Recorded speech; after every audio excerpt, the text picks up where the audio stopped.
Mesdames, Messieurs, bonjour. Pour ce mardi, au moins 2 personnes sont mortes et des autres ont été blessées le matin de ce mardi 16 juillet 2024 dans la cité de Bouéremana en territoire du Massissi. La société civile locale indique qu'un obus tiré depuis les lignes de front est tombé dans une habitation. La même source affirme que l'obus serait venu de position des rebelles du 1-23. Nous ferons un point sur la situation sécuritaire à l'est de la République démocratique du Congo dans l'actualité du jour. La nouvelle société civile congolaise du territoire de Mambasa alerte ce mardi 16 juillet 2024 sur la présence des terroristes des forces démocratiques et alliés ADF MTM qui ont réussi à passer du village des Andisende venant d'ici des villages Loloa en traversant la route nationale numéro 4 sur l'axe Mambasa-Komanda pour se diriger au nord vers la forêt des Andili. Et pour ceux qui ne le savent pas, les villages Andisenge est situé à plus ou moins 65 km de Mambasa Centre en province de l'Ituri. La force syndicale nationale Fosinat menace de boycotter la rentrée scolaire 2024-2025. Ces syndicats des enseignants pourraient boycotter la reprise des cours dans le mois de septembre si les revendications qui durent plus d'une décennie ne seront pas prises en compte. Vous suivrez dans l'actualité du jour Bala Chamavou, président provincial de la force syndicale nationale. Messieurs, dames, d'autres informations et ces titres, les développements, c'est dans la deuxième partie de l'actualité du jour. Vous êtes nouveau sur Kivu Morning Post pour ne rien rater et être à la une de l'actualité à l'est de la République démocratique du Congo. N'oubliez pas surtout de vous abonner.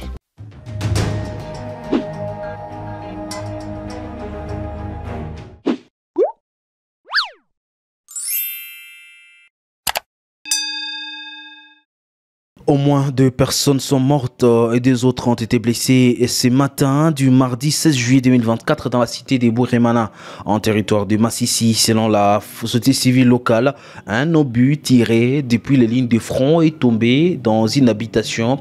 Des sources locales affirment que l'obus serait venu des positions des rebelles du 1-23. Depuis ce matin, des combats sont en cours entre l'armée congolaise appuyée par les Wazalendo et les rebelles du 1-23 soutenus par les Rwandais dans les villages de Ndumba et Kashinga Mutwe en chefferie de Baoundé. Rappelons ici que le lundi 15 juillet 2024, 4 civils dont des adolescents sont morts suite à un obus qui est tombé à Bouéremana lors des combats entre l'armée et la 1-23. Les autorités du Nord Kivu ont accusé les rebelles d'être les auteurs de ces drames. Le corps des victimes et les blessés ont été acheminés à Goma selon Priska Luanda Kamala, conseillère du gouverneur militaire du Nord Kivu. Les blessés sont en train de recevoir des soins à l'hôpital de Keshero. La situation sécuritaire nous préoccupe également dans l'actualité du jour. La situation sécuritaire demeure assez volatile dans les centres des Kaïra après une journée agitée par des affrontements entre les Wazalendo et les rebelles du 1-23 dans les villages des Kaïra en groupement Bachali Mokoto, localité Kirumbu dans les Massissi. Selon un cadre des bases des Kaïra, dans les heures matinales de ce mardi 16 juillet 2024, ces deux forces se sont échangées de coups de tir, faisant même la démolition d'une maison d'un notable de la place par un obus. Il convient de dire ici que pour le moment les centres de Kaïra est sous contrôle des Wazalendo alors que la 1-23 occupe les collines surplombant à Kaïra dont Bigoboué. Certaines personnes qui voulaient se ravitailler en nourriture pour regagner leur zone de déplacement, tous ont été contraints de retourner pour éviter d'être victimes des affrontements enregistrés dans la zone. Je propose ici de suivre un cadre de base que nous avons joué au téléphone. Inakuwa tulivu kidogo, lakini wazalendo ndio weko ndani, ndio wale wengine nabo beko yule mkilima karibu dakika zenye zimepita. Kwanza kumekuwa kafronte mama wamerufiana masasu, hata hivi wamelipua bomu inaangukia kwa nyumba ya shefu. Hivi watu wote wamekuwa pembeni kabisa, tunatawanyika mahali mbalimbali, kuko wengine walivuka ngambo mai kule Kahanga, wengine wanakuwa katika mapoli, wengine wanakuwa huko chini ngambo ya Bufuhi. Vile mila mingi liko mashamba, tunaweza kulomba vraiment watusaidie kusudi amani rudie mahali mwingine, ili wakaaji wapate kurudia maskani mwao, sababu kule ambako tunakwenda tunahangaika sana, njala iko mingi. La nouvelle société civile congolaise du territoire de Mambasa alerte ce mardi 16 juillet 2024 sur la présence des terroristes des forces démocratiques et alliées ADF MTM qui ont réussi de passer d'un village à un autre. Il s'agit du village Andisende venant du sud du village Loloa en traversant la route nationale numéro 4 sur l'axe Mambasa-Kumanda pour se diriger au nord de la forêt des Andili. Le village Andisende est situé à plus ou moins 65 km de Mambasa Centre, en province de l'Ituri, à l'est de la République démocratique du Congo. Lors de leur passage, les djihadistes ont pris en otage des civils, dont une fille et un garçon, rapporte Maître John Vouleverio, activiste des droits humains, un membre du bureau de la nouvelle société civile congolaise. Maître John Vouleverio, je propose ici de les suivre. La situation en fait sécuritaire dans la chefferie de Babila Bakwanza semble préoccuper plus d'une personne après justement la traversée des ADF dans le village Andisede à plus ou moins 65 km de Mambasa Centre et cette nuit du lundi 15 juillet 2024. Qu'il se fait que ces hommes dits ADF sont venus du sud du village Loloa à passer bien entendu par cette localité Andisede.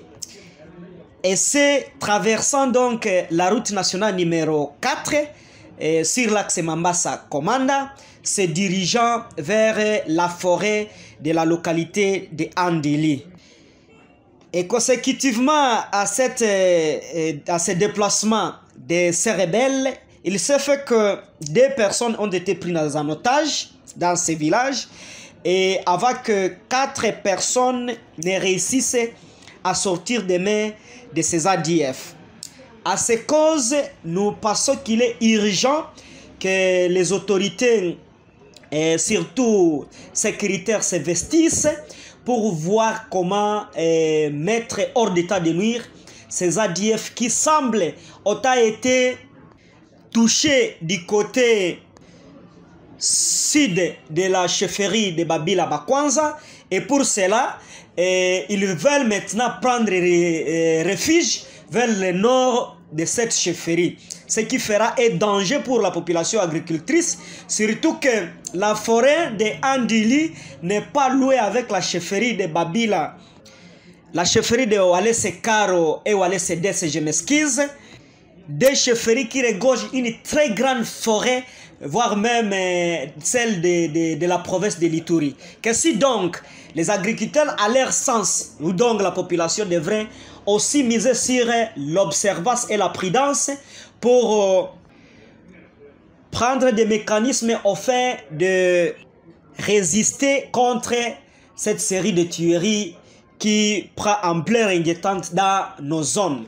La force syndicale nationale Fosina, regroupant les enseignants du Nord Kivu, menace de boycotter la rentrée scolaire 2024-2025. Ces syndicats des enseignants pourraient boycotter la reprise de cours dans le mois de septembre si les revendications qui dirent depuis plus d'une décennie ne seront pas prises en compte. Lachama Innocent, président provincial de la force syndicale nationale, souligne que si le gouvernement n'arrive pas à payer à chaque enseignant une somme d'argent équivalent à $500, il n'y aura pas de rentrée scolaire. Je propose ici de le suivre. Chers camarades enseignants, bonjour. Ici c'est Baal Lachama Innocent, le président provincial de la Fosinat Nord Kivu, syndicat qui défend les intérêts des enseignants. Nous sommes en train de suivre de près, à la lettre et avec une loupe, tout ce qui se passe au niveau national. Et c'est avec un grand regret que nous sommes en train de constater que le gouvernement congolais continue à s'en foutre et à saboter tout ce que l'enseignant est en train de soumettre comme revendication. Nous sommes en train de voir, à l'insu de l'intersyndical national, un groupe de bandits voleurs s'est rendu au budget pour aller négocier pour que 11 milliards de francs congolais soient accordés à l'administration centrale, donc le secrétariat général, et que l'enseignant crée amène rien. Nous, en province, il a été dit que nous sommes éparpillés et que nous ne pouvons rien faire pour bousculer ce gouvernement.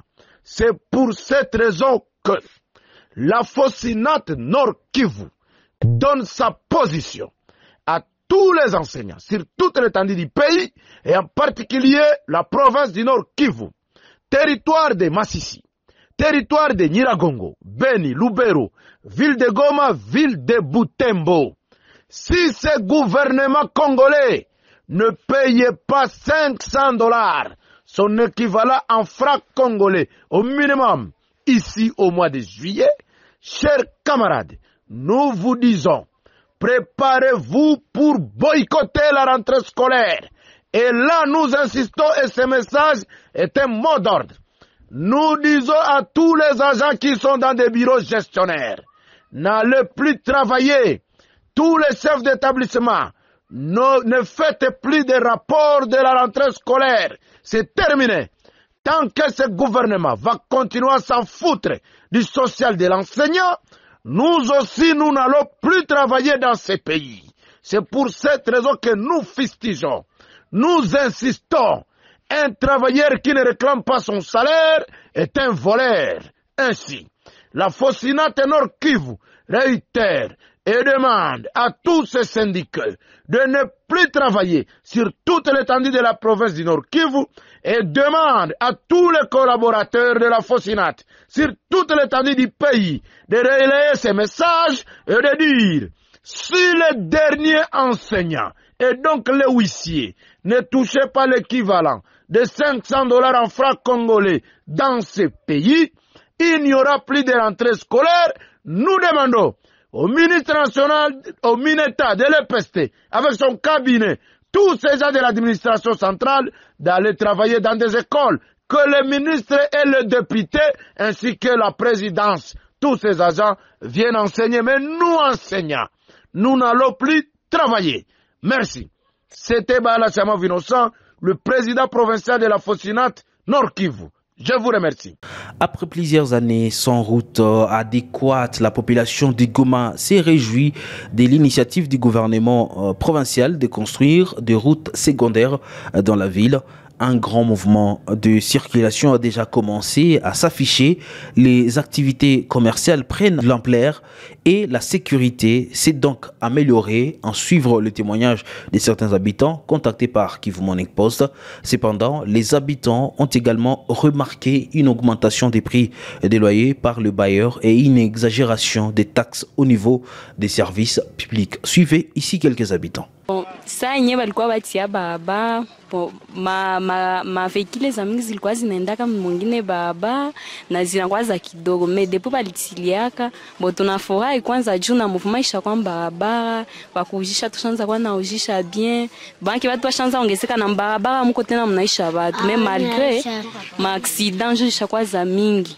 Pana mie selo mie ningepasha sema sona sakisi wanajenga barabara gisi ile barabara ya ku ILPG le gisi kwa ngetilele katikati juu sasa nyewe wako anakuwa navuka na bakilia pale katikati wa pale naye sana na zile magari za kule zimeisha na navukia kule pale tatupermettre kuwa naona gisi ya kuvuka na kueviter le ma accident. Mimi nazitoambia tu merci. Manga Felix ndio niko mkaji quartier Keshero. Cha kwanza mimi nashukuru tu niko na nyumba kubarabara ndio ile iko pale. Na kushukuru yangu sana mimi naona barabara inafika hapa ni muvile. Baendelee kumaliza ile nyingine kipande yenyewe nabakia. Merci mwenye alifanya ile kazi. Na governor wetu bamsaidia kwa ile wazo kufikisha kule chini. Kwa majina ni Koko Mirindi, be bananifamia banitaka merveille, be bananifamia sana banitaka boy, bo fait niko majina za mingi sana. Bon, mimi naweza sema kwanza ni kufeliciter nini gouvernement ku hii acte banafanya hapa. Parce que fasi kwenye kuko kwanza barabara na créer ka évolution fasi kwenye banaitia déjà le fait ya kuitracer. Tu vois, il y a pas longtemps watu walikuwa bazoe fréquenter huku, mais le fait ya kutia barabara watu banaanza pita. Sasa unasikia hapa kwa jinga barabara fasi fulani unapenda upite ukwe kwanza kirie ile curiosité unapita. Déjà ina facilité fréquentation. Au utasema tena milieu inakuwa désenclavé.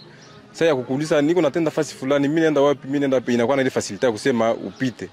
Il y a pas longtemps montage je kulete huku atakubeba beba gauche droite non kule majiwe nini mais pour le moment bon gisi banafai l'asphalte moto anaanza kuya facilement, ndio maavantage zile za barabara inatulete. Miche zikuwa na mingi vya kusema ni kubaencourager tu wenye bako ndani kama biko na maprojet zingine za kufanya par rapport na kudesenclaver mafasi zingine baziendeleshe tu, c'est une bonne chose. Messieurs, dames, fin de l'actualité du jour. Merci à vous de l'avoir suivi.